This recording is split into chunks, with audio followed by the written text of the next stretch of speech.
देखिए, मैंने आपसे कहा था ना कि ये थोड़ी जल्दबाजी इस बात की है कि आप 14 से 24 तक, यानी 14 से लेकर 19 और 19 से 24 तक जो कहते आए वो होता गया। आपकी बात कोई काट नहीं पाया। जिसने आपका विरोध किया उसका क्या हुआ सब जानते हैं। राजनीतिक तौर पर वो किस तरीके से अलहदा होता चला गया, कैसे परिदृश्य से गायब हो गया, सबको पता लगा। किसी सोशल मीडिया ने आवाज उठाई तो उसका सोशल मीडिया अकाउंट बंद हो गया। जो चैनल आवाज उठाते थे वो चैनल सरकारी धन्ना सीटों के पास चले गए। यानी सब कुछ आपकी मर्जी से हुआ। यही आदत आपको पड़ चुकी थी।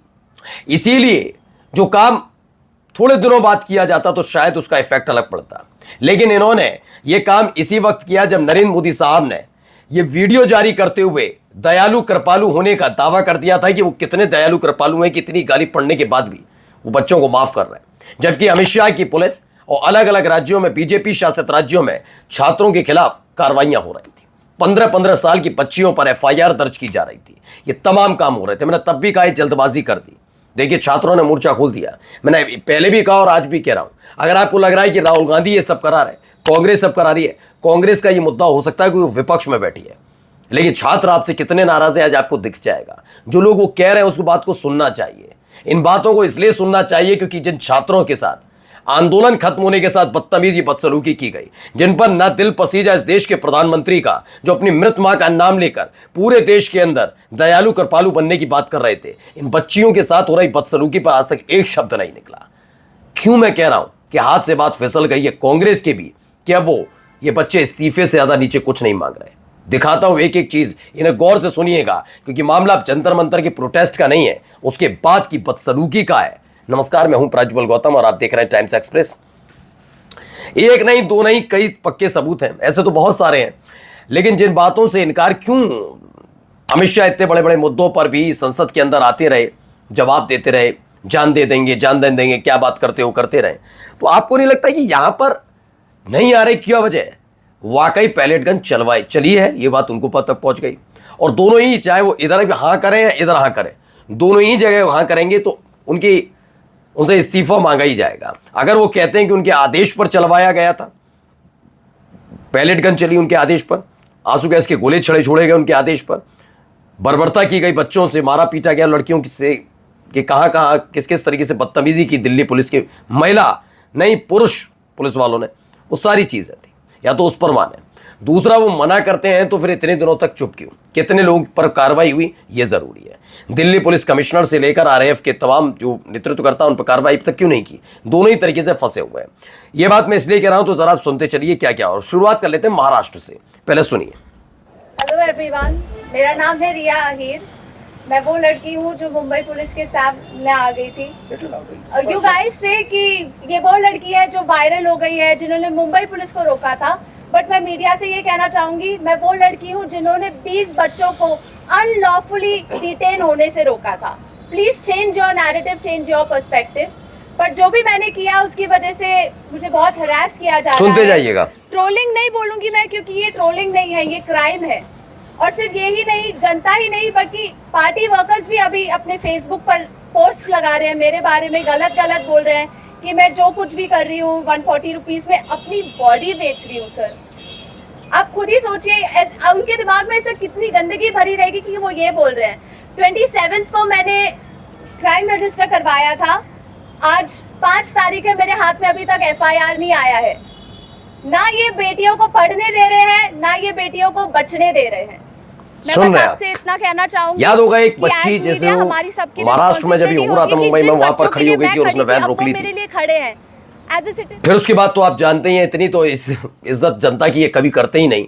फिर उसके बाद क्या हुआ, वही ये बच्ची है वो बता रही रिया आहिर की उन्होंने भी कहा कि अगर मैंने गलत किया तो इनके खिलाफ भी कार्रवाई हो रही थी। इन्होंने कहा जो मेरे से बदतमीजी कर रहे हैं मैं उस पर कर रही हूं तो उस पर कोई कार्रवाई नहीं, यानी बदले की कार्रवाई। और इसी ने छात्रों के आंदोलन को और जन्म दे दिया है। इसीलिए बार बार ये कहा जा रहा है कि अमित शाह का इस्तीफा होगा ही होगा। अभी तो एक सुनवाया, जरा इनको सुनिए क्या कह रहे हैं, जरा सुनते चलिए क्या कह रहे हैं। भरत बानाई थे, मैं नागपुर से आया था, जो जंतर मंतर के लिए प्रोटेस्ट किया था।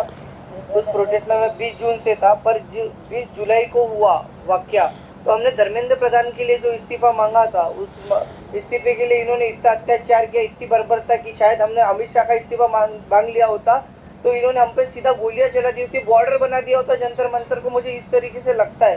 क्योंकि हमने जो सहा है, मैंने खुद कई बच्चों को एम्बुलेंस में डाला जो ब्लीडिंग हो रही थी, उनसे ब्लीडिंग हो रही थी, मैंने उनको डाला तो सामने जाके उनको रोका गया था। उनको रोकने के बाद उनको फिर जिनके सर पे लगी थी उनके पैर तोड़े गए, और जिनके पैर टूटे थे उनके सर फोड़े गए, हाथ तोड़े गए। बस यही तो ये स्थिति है, ये भारत बनाइत जी हैं, ये बोल रहे हैं। इसीलिए मैं बार बार आपको बता रहा हूं कि क्या स्थिति बन रही है। अभी और सुनिए, पैलेट गन वाले मामले पर क्यों अमित शाह नहीं आ पा रहे हैं।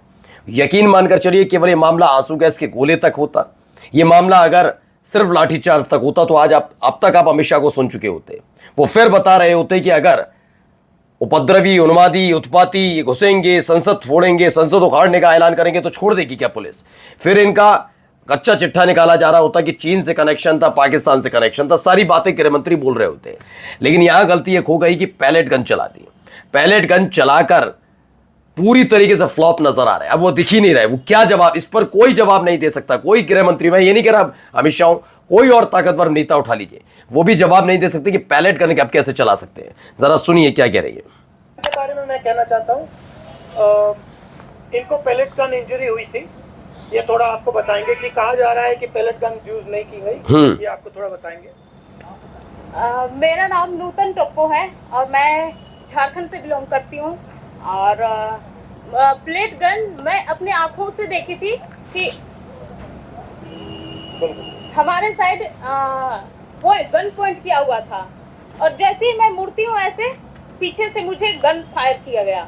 और मुझे पता, अच्छी तरह से पता है, मुझे गन से ही फायर में लगी है, प्लेट गन से ही लगी है, बस मुझे ये पता है। पर जब देश में तो ये नूतन टप्पो मैं कह रहा हूं ना, छात्रों के साथ चलिए ये मामला भी था। मैं बार बार कह रहा हूं, हमेशा कहां और टेंशन में ये माफी के, ये कैसे हो सकता है कि धर्मेंद्र प्रधान का इस्तीफा हो, उसके बाद ये तमाम चीजें, इसको लेकर इन्होंने छात्रों के खिलाफ जो कार्रवाई शुरू कर दी, इन्होंने इसे फंसा दिया, पूरा मामला फंसा दिया। अभी संसद सत्र खत्म होने का इंतजार कर रहे हैं, बस आपको लिखकर देकर चल रहा हूं, संसद सत्र खत्म होने का इंतजार किया जा रहा है।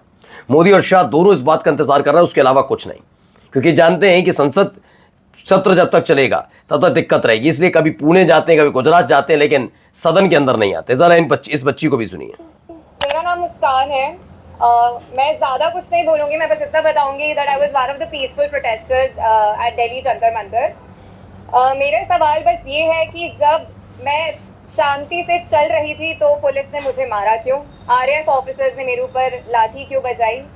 और जब ये साफ साफ रूल है कि आप थाई के ऊपर नहीं मार सकते हो और एक मेल ऑफिसर किसी लड़की को नहीं मार सकता, तो एक मेल आरएएफ ऑफिसर ने why did he try to jab a baton into my buttocks? मेरा बस इतना सा सवाल है।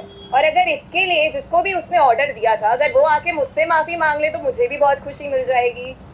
एंड सेकेंडली, क्योंकि मैंने बोला कि मेरा नाम मुस्कान है, मैं एडिशनली ये भी ऐड करना चाहूंगी कि सरनेम मेरी शर्मा है।